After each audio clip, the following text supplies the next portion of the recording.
Hello everyone. Now we are going to discuss the another portion of the ecosystem. In the last module we have discussed the forest ecosystem and grassland ecosystem. Now we are discussing the aquatic ecosystem. Aquatic means water. So aquatic ecosystem, there are variety of water resources are available. Water is available in pond, water is available in lakes, oceans, the rivers, the streams, these springs you can say. So variety of water resources are available, and depending upon their biotic and abiotic characteristics, there are different conditions are available in each and every type of aquatic ecosystem. So freshwater ecosystems are further off. There are two types, standing and we can classify them in standing and free flowing ecosystems. The standing ecosystem is also known as lentic, and the flowing ecosystem of water that is known as lotic, like rivers. So let us consider some important ecosystems here. Number first is lake ecosystem. So lake are usually big freshwater bodies with standing water.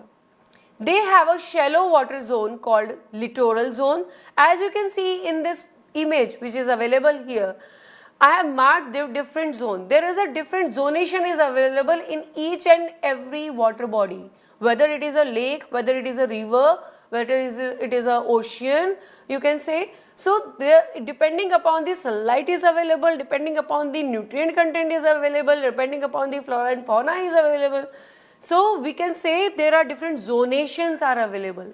These zonations are known as stratification of such type of water bodies or ecosystem. So come back to the point. So lake ecosystem have a shallow water zone which is known as littoral zone, and open water zone where efficient penetration of solar light takes place called limnatic zone, and a deep bottom area where light penetrates in negligible amount, that is known as profundal zone. The Dal Lake in Srinagar, Jammu and Kashmir, the Naini Lake in Nainital in Uttaranchal, and the Loktak Lake in Manipur are some of the famous lakes of our country. Now, the organisms which are available in lake ecosystem, the planktons that floats on the surface of the water like phytoplanktons like algae and zooplanktons like rotifers. Nectons that swims, nectons are small fishes. Neustrons that rest or swim on the surface. The next is benthos that are attached to bottom sediments like snails. The periphytons that are attached or clinging to other plants or any other surface, example crustaceans. So these are the organisms which are available in the lake ecosystem. The zonation of the lake, as you can see in this particular image, I have mentioned, I got this image from a site geo.usz.ch, and the geothermal heat exchange is available here, and there are different zonations by naming epilimnion, thermocline, hypolimnion, and we also marked them like benthic mats, the subsurface inflow. So such type of zones are available in particular lakes. So I am explaining here.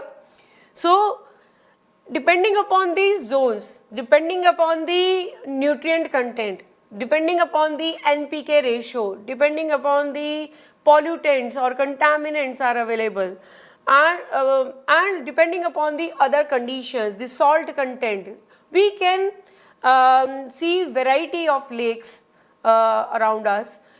Just as few examples I have mentioned here: oligotrophic lakes, eutrophic lakes means nutrient rich lakes, the dystrophic lakes, the endemic lakes which are about to extinct.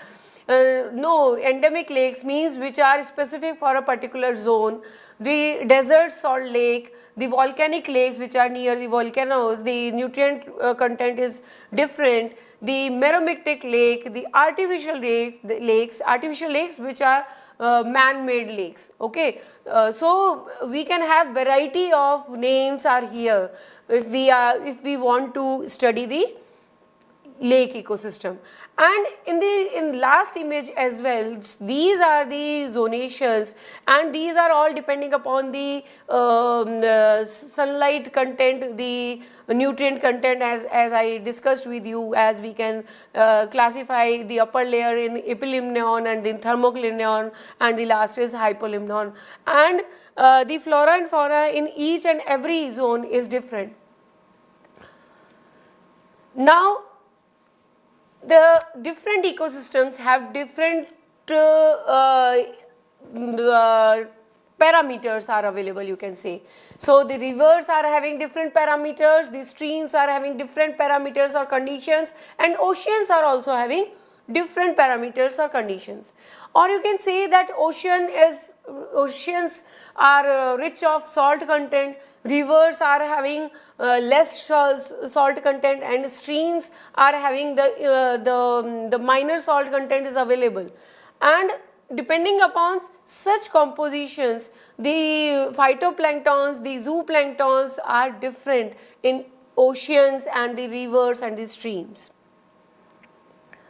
Now, if we see that there is another zonation in this image, this is the ocean. In ocean, that is the epipelagic zone is the topmost at 200 meter height, then mesopelagic zone, then bathyal. So darker is the zone, the composition is different, and the bathyal zone and abathyal zone, you can also, if you don't want to understand or you don't want to give such type of names, then you can also classify them bathyal and abathyal zone.